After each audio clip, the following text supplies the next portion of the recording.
Coucou à tous, alors toujours ravi de vous retrouver. C'est vrai que ça fait un mois que je n'ai pas fait de vidéo et ce n'est pas pour autant que je ne pense pas à vous et ce n'est pas pour autant que je n'ai pas de vidéo à réaliser. J'espère que vous allez très bien et que votre vie fonctionne, que vous avez la zen attitude et que vous avez la positive attitude. Aujourd'hui, je reviens avec une nouvelle vidéo qui m'a été demandée sur YouTube. Comment réveiller son désir lorsqu'il y a un enfant ou des enfants? Bien entendu, je n'ai pas la science infuse. Ce sont juste des astuces. J'ai vu que ça fonctionnait plutôt bien, alors pourquoi ne pas les partager avec vous? C'est tout à fait normal que dans un couple, il y ait des hauts et des bas, surtout avec les événements de la vie. Par exemple, il peut y avoir un mariage, une naissance, une maladie, des choses comme ça qui arrivent et qui vont influencer sur notre désir ou notre couple. Donc tout ça, c'est normal. La deuxième chose que vous devrez vous dire, c'est que vous ne devez jamais quitter de vue ou avoir en tête le désir.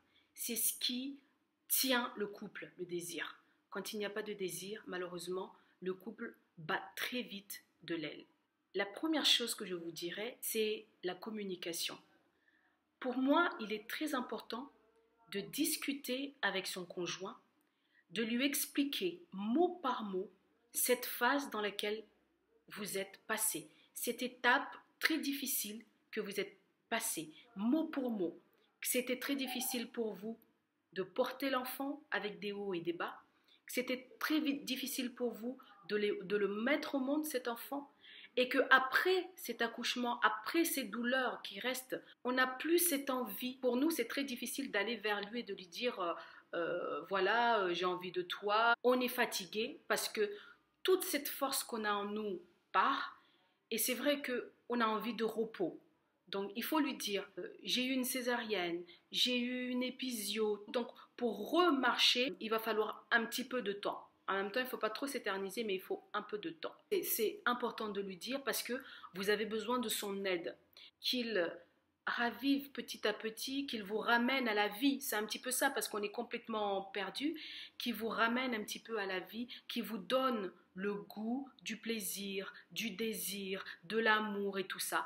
Qu'est-ce qu'il pourrait faire, par exemple, votre conjoint? C'est tout simplement, il vous voit fatigué, c'est prendre cette initiative de vous dire, chérie, assieds-toi, qu'est-ce que tu veux boire? Une petite attention, même une par jour, vous aide vraiment à avoir confiance en vous et à vous dire, bon, je ne suis pas seule et il me comprend. La deuxième chose que je vous dirais pour allumer un petit peu cette flamme quand il y a des enfants, c'est le contact peau à peau avec votre amoureux. C'est très important ce contact, à chaque fois de se toucher, que ce soit avec la main ou tout simplement s'approcher de lui et se toucher, se frotter, c'est important. Même quand on a accouché, il faut garder ce lien parce que c'est ce qui garde le lien.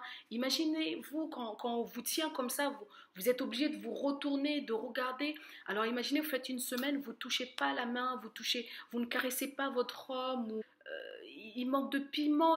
La troisième chose que je dirais, c'est de ne pas avoir peur de confier l'enfant à la maman, aux copines. Si vous avez la chance d'avoir maman à côté, si vous avez la chance d'avoir une amie qui peut vous garder votre enfant, profitez-en. Essayez vraiment de vous dire, parce qu'il y en a qui ont très peur. Il y en a qui se disent, ah non, je ne laisse pas mon enfant parce que j'ai peur qu'on lui fasse du mal, ou bien j'ai peur qu'il lui arrive quelque chose. Ne soyez pas dans la psychose.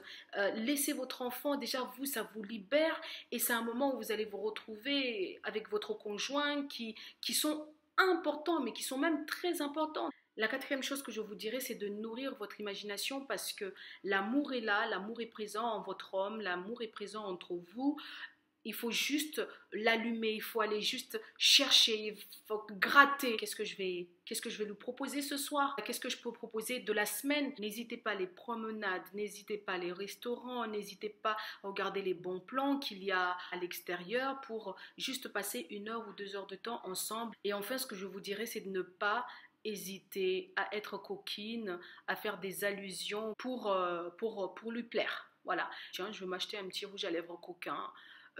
Voilà, et il rentre à la maison, tu lui montres le petit rouge à lèvres coquin que vous vous êtes acheté aujourd'hui et vous lui montrez comment il s'utilise, c'est tout. Le fait de susciter le désir, le fait d'être coquine, ça fait bizarre de dire ça, mais c'est ce qui retient l'homme à la maison, malheureusement, en fait, il vous admirera parce que vous êtes une superwoman. Voilà. Faites des efforts pour être coquine. Ça lui plaît, faut le dire, ça l'excite énormément. Et vous, qu'est-ce que vous mettez en place justement pour raviver la flamme lorsqu'il y a les enfants? N'hésitez pas à laisser des commentaires pour toutes celles à qui ça aiderait.